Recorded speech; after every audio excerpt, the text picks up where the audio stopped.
ओम नमः शिवाय, हर हर महादेव, जय महाकाल। कैसे हैं आप सभी शिव भक्त? आप सभी शिव भक्तों को मेरा प्रणाम है और मेरे देव आदिदेव महादेव की जो कृपा है वो आप सभी शिव भक्तों के ऊपर बनी रहे। आपके सारे दुख, सारे कष्ट, संकट खत्म हो, आपकी बड़ी से बड़ी कामनाएं पूरी हो, यही मैं महादेव जी से प्रार्थना करता हूं, विनती करता हूं। देखिए, हम सबको पता है कि आज का दिन है बुधवार का दिन और पूज्य गुरु जी ने अपनी शिव महापुराण की कथा के दौरान इस बुधवार की रात्रि करने वाला एक सबसे अचूक उपाय बताया कि जिस घर में रात्रि के समय ये एक दीपक में ही दो बाती जलाने वाला उपाय कर दिया जाता है महाराज, उस घर में फिर कोई दुख नहीं आ सकता, कोई संकट नहीं आ सकता। उस परिवार के बड़े से बड़े कष्ट क्षण भर मात्र में दूर हो जाते हैं। और पूज्य गुरु जी की ही कथा से सुनकर के और समझ करके इस पूरे उपाय को बहुत आसान भाषा में आप सभी शिव भक्तों को बताऊंगा। परंतु उससे पहले आप सबसे बस एक छोटी सी प्रार्थना, जो भी भक्त पहली बार आए हैं चैनल को सब्सक्राइब जरूर से कर लीजिएगा और वीडियो को लाइक करके महादेव का कोई सा भी प्यारा नाम कमेंट बॉक्स में लिखना बिल्कुल भी मत भूलिएगा। इस पूरे वीडियो में हम 3 महा उपायों के बारे में बात करेंगे जिन्हें आपको आज की रात्रि करने ही करने हैं, तो ध्यान से सुनना है और समझने की कोशिश करना है। सबसे पहले बात करते हैं हमारे पहले वाले उपाय की, जिसे आपको आज की रात्रि एक ही दीपक में 2 लंबी बातियां लगा देने वाला उपाय करना होता है। गुरुदेव ने विशेष तौर पर कहा कि घर में अगर आपके सुख नहीं है, शांति नहीं है, रिद्धि सिद्धि की कमी है, पूज्य गुरु जी ने यह विशेष तौर पर कहा रिद्धि सिद्धि की कमी है, शुभ और लाभ दोनों ही आपके घर में नहीं हो रहे हैं, अर्थात धन की आवक सी आपके घर में रुक गई है, धन की हानि आपके घर में हो रही है और कोई सा भी शुभ कार्य नहीं हो रहा है, कोई सा भी मंगल कार्य नहीं हो रहा है। होने से पहले आपके घर में क्लेश हो जाती है, परिवार के लोगों के बीच में नहीं बन रही है, बहुत ज्यादा दुख, बहुत ज्यादा कष्ट आपके परिवार में एक के बाद एक बने हुए हैं, कोई बाहरी समस्या आपके परिवार में लगी हुई है, घर पे संकट आ रहे हैं। एक छोटा सा काम, आपको लंबी बाती का दीपक तैयार करना है, लेकिन आपको इस तरीके से मिट्टी का दीपक बिल्कुल भी नहीं लेना है। यहां पर जब भी आप धन संपदा वैभव की अपार वृद्धि के लिए कामना करते हैं, तब आपको आटे के दीपक का प्रयोग करना वर्जित, मतलब आटे के दीपक का ही प्रयोग करना है, मिट्टी का दीपक वर्जित है। तो आपको आटे का दीपक बनाना है। कितना? मात्र 1 दीपक आपको बनाना है, चाहे आप ऐसा ले लो, ऐसा ले लो, ऐसा ले लो, कैसा भी ले लो, ठीक है। अब इसके अंदर जो बाती लगाने का क्रम है ना, तो वो आपको रुई की बाती नहीं लगानी होती है, इस चीज का ध्यान रखना।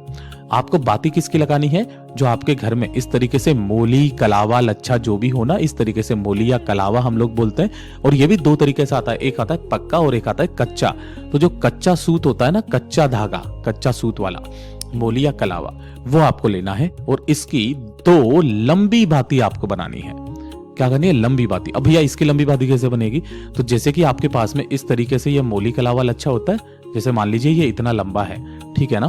तो आपको क्या करना है, इस मोली कलावे लच्छे को ही डबल कर लेना है। यहां से मतलब बीच में से आधा मोड़ करके इसी के ऊपर मोड़ना, तो ये कैसा हो जाएगा?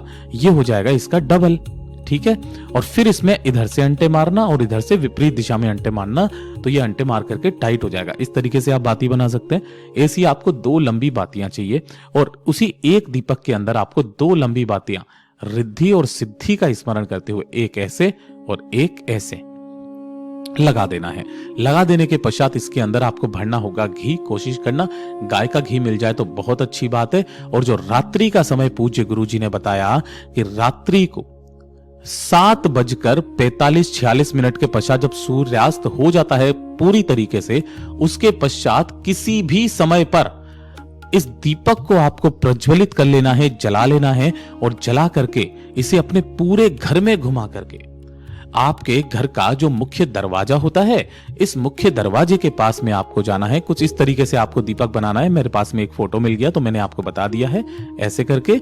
और इस मुख्य दरवाजे के पास में जाना है। इस मुख्य दरवाजे के ऊपर से 7 बार घड़ी की सुई की दिशा में उस दीपक को घुमा करके जब आप घर के अंदर जाते हो तो आपका जो दाहिना हाथ पड़ता है, इस तरफ में आपको उस दीपक को प्रज्वलित कर देना है, जला देना है। पूज्य गुरुजी ने कहा कि जो भी व्यक्ति आज की रात्रि इस दीपक को मात्र जलाना मात्र भी स्टार्ट कर देता है, उसके घर में कभी भी महाराज रिद्धि सिद्धि की कमी नहीं होती है। उस घर में कभी भी धन संपदा वैभव की कमी नहीं होती, अपार वृद्धि होती रहती है। पूज्य गुरु जी का बहुत अद्भुत और अचूक उपाय है, जरूर से कीजिएगा। बात करते हैं हमारे दूसरे वाले उपाय की। और ये जो दूसरा वाला उपाय है, ये सबसे ज्यादा विशेष और खास। अगर आपके शारीरिक दुख, शारीरिक कष्ट खत्म होने का नाम नहीं ले रहे हैं। शारीरिक दुख और कष्टों से मतलब है कि आपके कंधों का दर्द, कमर का दर्द, कोई ना कोई शरीर में दर्द है, मांसपेशियों में खिंचाव है ना, बहुत टाइम से आप दवाइयां खा रहे हो लेकिन उसका कोई असर नहीं कर रहा, केवल डॉक्टर के चक्कर पे चक्कर लग रहे हैं। जीवन में नहीं समझ में आ रहा है कौन सी दवाइयां खानी है, क्या करना है, दर्द खत्म नहीं हो रहे हैं। एक तो जब आपका उम्र ज्यादा हो जाती है तो उसके पश्चात दवाइयां भी कम असर करना स्टार्ट कर देती है। भोलेनाथ के मंदिर में जब मैं जाता हूँ, काफी सारे ऐसे सज्जन आते हैं, ऐसे वृद्ध लोग आते हैं जो अपने शारीरिक कष्टों को लेकर के बहुत ज्यादा परेशान है, महादेव से कामना करते हैं कि उनके शारीरिक कष्ट दूर हों। उनके लिए सबसे अचूक उपाय पूज्य गुरुजी ने बताया कि 1 लोटा शुद्ध जल अपने घर का लेना है, तांबे के कलश में, ठीक है। और जो इत्र आपको मिल जाए, जो भी इत्र है ना, चाहे कोई सा भी हो, गुलाब का हो, कैसा भी हो, चंदन का इत्र हो, आपको मात्र इत्र लेना है। थोड़ा सा ध्यान रखना, मैंने यहाँ परफ्यूम या सेंट नहीं बोला है, इत्र लेना है, छोटी सी बूंद, आपको 2 से 4 बूंदे चाहिए, इससे ज्यादा नहीं चाहिए, ठीक है। और इन्हें लेकर के भोलेनाथ के मंदिर में पहुंचना है, शिवलिंग के पास में।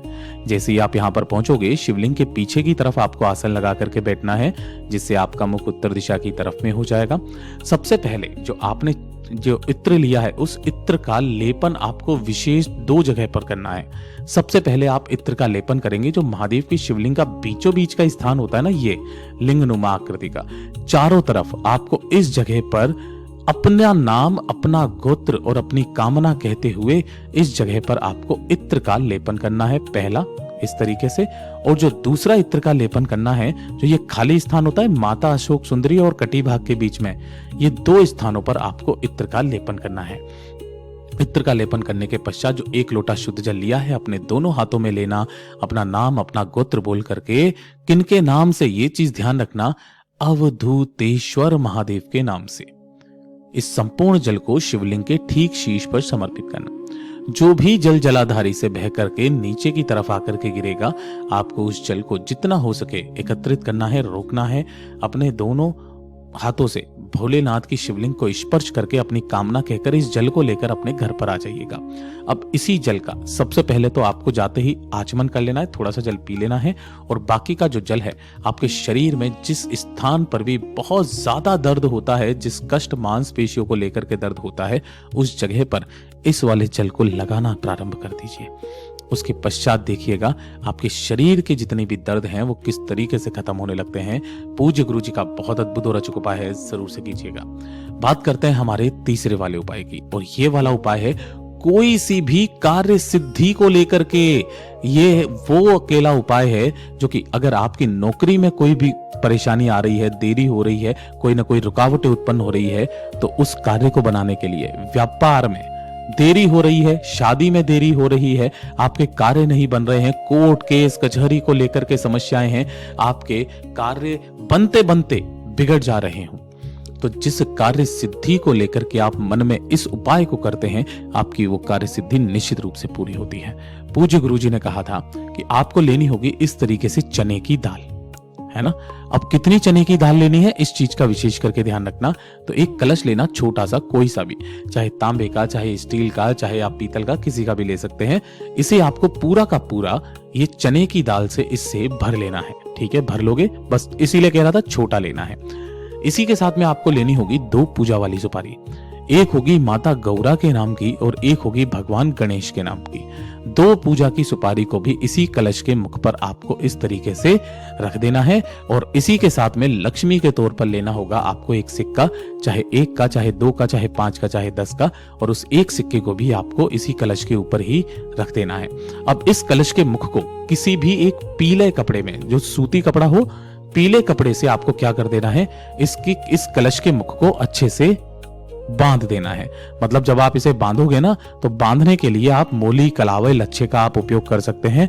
इस तरीके से जैसे आप बांधोगे इसको, इधर से भी और इधर से भी ना, तो अच्छे से इसके मुख को बांध देना। बांध देने के पश्चात इस कलश को उठाना और आपके घर का जो मंदिर है, उस मंदिर में आपको इस कलश को रख देना है कुछ इस तरीके से। पूरा मुख इसका बंद होना चाहिए और इसी के सम्मुख में एक गोल बाती का दीपक जला करके घी का, यहीं पर आपको क्या करना है, इस कलश का पूजन करता है। गंगा जल छीटना, हल्दी कुमकुम से इसके ऊपर स्वस्तिक बना करके इसका पूजन करना, भगवान गणेश जी से विनती करना, कामना करना कि मेरे ये कार्य सिद्ध हो जाए, मेरे ये कार्य बन जाए। और यहीं से आपको प्रण लेना है, मौन धारण कर लेना है, एक शब्द भी अपने मुख से नहीं बोलना है। जब आपकी पूजा संपन्न हो जाए उसके पश्चात इस कलश के ऊपर लगे हुए पीले वाले कपड़े को हटाना, अपने दाहिने हाथ में इस कलश को रखना और उल्टे हाथ से इस कलश के मुख को बंद कर लेना और इसे लेकर के ऐसा का ऐसा ही पहुंचना है आपके घर के आसपास जो भी मंदिर के पुजारी हो, वहां पर आपको जाना है और अपनी कामना मन में कहते हुए इन्हें दान में दे देना है। अगर ये पूछते हैं तो आपको बोलना नहीं है, इस चीज का विशेष करके ध्यान रखना। अपने साथ में किसी व्यक्ति को ले जाना जो इसका जवाब दे देंगे और वापस घर की तरफ आकर के फिर उसके पश्चात आप अपने मौन व्रत को तोड़ सकते हैं। पूज्य गुरु जी ने कहा जिस कार्य सिद्धि के लिए आप इस उपाय को करते हो वो कार्य बनता ही बनता है महाराज, ये शिव तत्व है। पूज्य गुरु जी के सभी उपाय बहुत ही ज्यादा खास और अद्भुत है, जरूर कीजिएगा। वीडियो पसंद आए तो लाइक करना, चैनल को सब्सक्राइब जरूर कीजिएगा।